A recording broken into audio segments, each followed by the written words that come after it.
Hi, this is Justin with How To Geek. Today I'm going to show you how to crack your forgotten Windows password. We'll be using Ophcrack and VirtualBox so I can show you how it actually works. First thing you need to do is download the Ophcrack CD from their website. We have that in the article. You would actually just burn that to an ISO, or burn the ISO to a disk, and then stick it in your drive and boot up the computer. For that, I'm going to show you using VirtualBox here. I have the Ophcrack ISO right there that I'm going to just go ahead and stick in the drive, and I have my Windows 7 computer here that I forgot my password. So let's go ahead and start that up. We'll just go ahead and show you what you can do with Ophcrack. Once Ophcrack loads, this is the boot for the CD. You can select a few different options here. Most likely automatic will work for you. If you have some problems with the video loading or the computer, go ahead and try one of these manual or low RAM modes as well.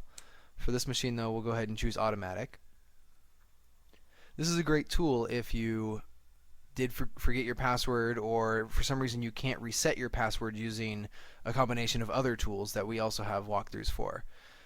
Ophcrack will be able to not only automatically load your Windows partition, but it will start cracking the password right away. So as long as the password's something fairly simple with the free tables, you should have your password shown in plain text in no time, so you can reboot and log right in. I'm just going to give it a second here so it loads up all the way. It boots automatically to a GUI, and the Ophcrack utility is going to run on its own. You can see here that it lists all of my users. I have the administrator, guest, home group user will be default in Windows 7, and then I made two other users, one for a hard password and one for an easy password, right here. Down here you can also see that these are all the table hashes that are free. You can download those from Ophcrack's website, or it comes by default in the ISO. So what I'm going to do, I'm just going to let it run here for a little bit. It's going to load those tables into memory and start trying to crack my password. Down here you can also see the passwords found. It's found 1 of 5 just because it knows that this guest user actually has an empty password, only because I actually don't have the user activated. You can't log in as a guest right now, so no password was ever set for that. So we're going to give it a second here. While you're waiting, you can also check out some statistics here of what it's actually doing in the background, and then you can even look at the graphs here to see number of passwords it's found, what the length of the password is. Here's that one password that is blank. It's a zero length basically. And so these are kind of neat little tools that'll show you a timeline down here showing you how long it's taken to crack a password.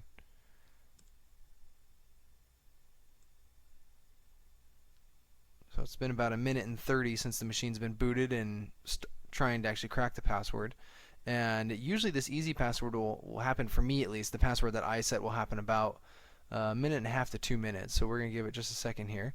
While you're also waiting, you can see that the processor down here in the bottom right corner is pretty much pegged with running all the time, just trying to crack that password. And there, just got my easy password just before the 2-minute mark. You can see that is a fairly easy password, 12345678990. Those will be probably the easiest ones for it. If you have something pretty basic, maybe one symbol, one capital letter, that's going to be just fine.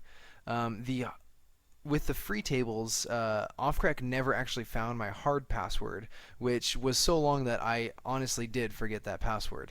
And so it's not too surprising that Ophcrack couldn't get it, but with some of the paid tables I imagine it would. I just don't have upwards to $1,000 to spend to download those 130 gig paid tables. So if you're really in that tight of a situation to get your password, you're probably better off just resetting it, either with a Ubuntu Live CD or Ultimate Boot CD, or even a Windows Vista or Windows 7 Reset CD. The other password here, administrator, this password here is administrator with a capital A, and this one does take a little while for Ophcrack to even get, at least in this virtual machine. The processor is a little bit slower than if it was on a dedicated machine, and in most cases, if you do have a dedicated machine running a CD, depending on what processor you have, that is the limiting factor in how fast it can crack those passwords. So if you have a i7 or something processor or something faster, even with a few extra cores, that's going to definitely speed up the process.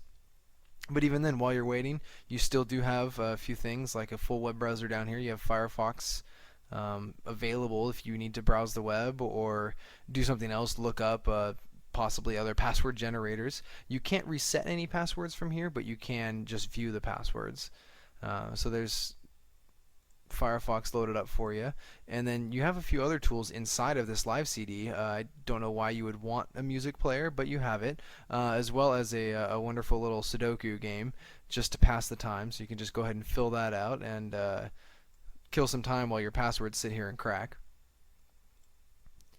Other than that, everything else is going to be fairly straightforward. I mean, you have some real basic tools, and really it's all just time killers until your passwords are cracked.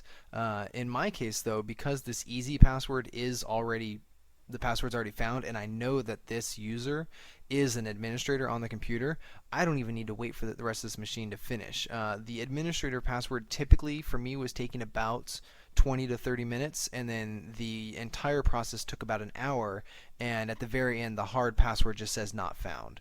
And so we're not going to wait for it now. I'm going to go ahead and exit here.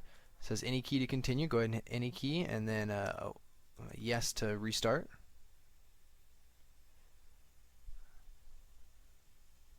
Actually, that's going to shut it down so that we have a chance to pull out the virtual CD, the ISO there. We can unmount that from this image. Let's go ahead and take that out real fast. Empty that guy out, start it back up, and we're going to go ahead and let Windows 7 load up again.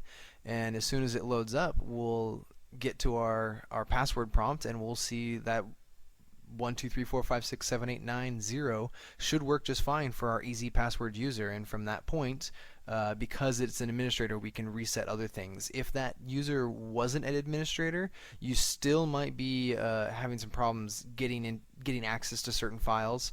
But with one of the reset CDs or a Ubuntu Live CD, resetting the actual password of administrator or of the hard user, something else that is an administrator on the computer, you'd be able to actually then create new users or change passwords of other users.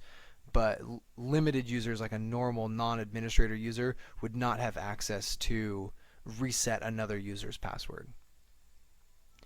So here we are. And log in with easy user 123456789. And there we go. It's going right in. That was our password, and that's how easy it is to crack a password with Ophcrack. One of those tools that is very handy to have, either a CD laying around or even using something like UNet booting and putting it on a USB drive where you can crack Windows Vista 7 and XP passwords all with the same tool. So that's all for today. I hope you enjoyed seeing a quick walkthrough on how to crack your passwords with Ophcrack.